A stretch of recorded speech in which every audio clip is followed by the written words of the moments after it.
Welcome to the first lesson in the second section of our unit called radicals. So here's where you'll see some new things with regards to some of the irrational numbers that we've been talking about.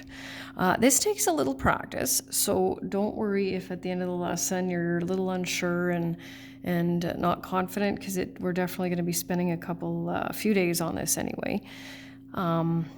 And so let's get started. So first so this first screen is kind of a recap of where we are.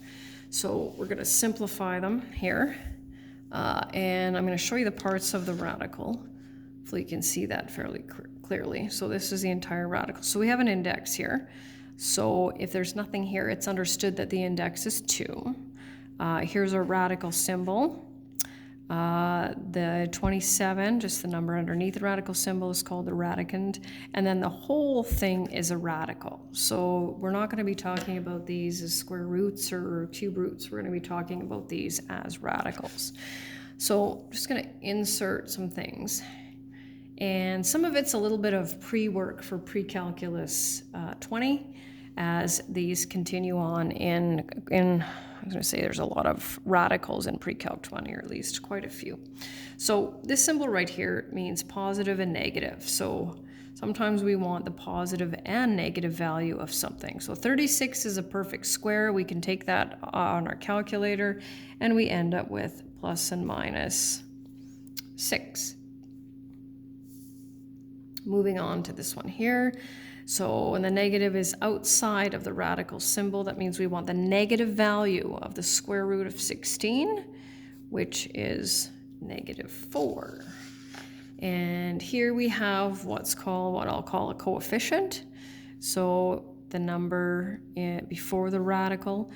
So we want to know what half the value of the square root of 100 is. So that would be, okay, well, the square root of 100 is 10, and half of 10 is 5. Okay, moving, you know what, actually I think I'm gonna go down this way. So -3 times the square root of 121, -3 times 11, -33, and 2 times 9 is 18. Of course, you can use the brackets if you want. And then the last one over here is the square root of -16. Now, if you type that into your calculator, the square root of -16, it is going to say that it can't be done. As you can see that, it says math error, which is true, so that's impossible. But we do have to be careful because we can take cube roots of negative numbers, so we have to be careful. And by the way, this is sort of where this concept right here is how imaginary numbers were formed, but we will not be getting into that. So what we need to be able to do is to simplify these, okay? So simplifying means we're going to just put it in its simplest terms. So when it comes to fractions, for example, when we simplify fractions, we are reducing them to simplest terms. So 2/4, for example, simplifies to 1/2. So what that means is we're not going to change it from being irrational to rational. We're just going to put it in its simplest form. And this takes a little bit of a process. I do have a set of steps that we'll see in the next lesson. They're quite complicated.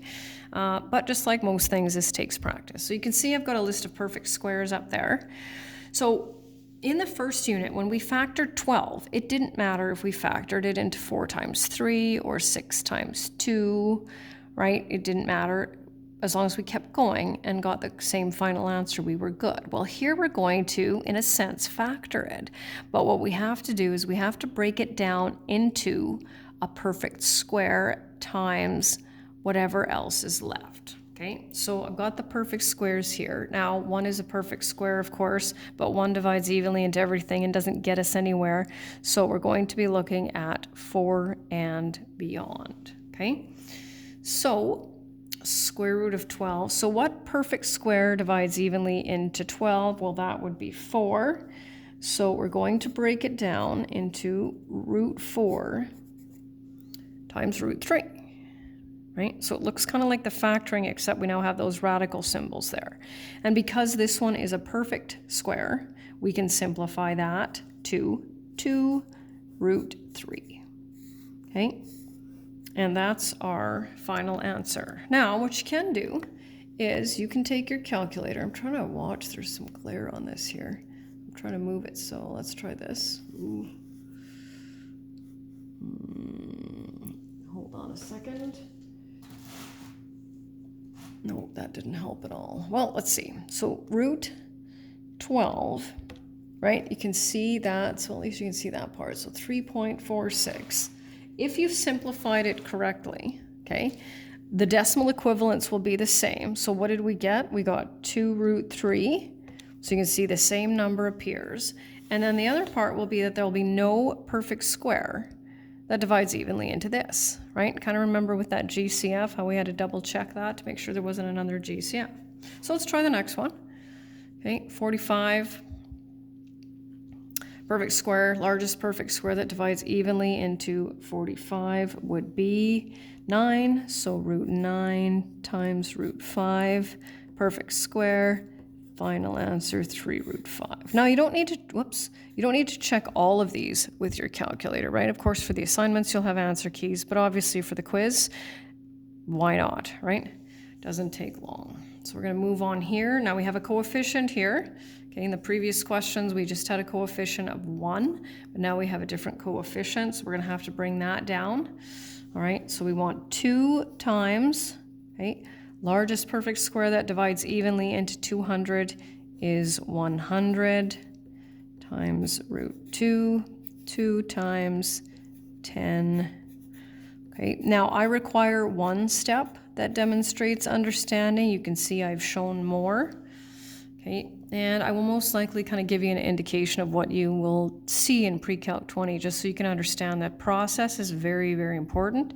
In Pre-Calc 20, we're going to add some variables to this as well as some other things. So important to be able to understand that process. And moving over here, -5 times,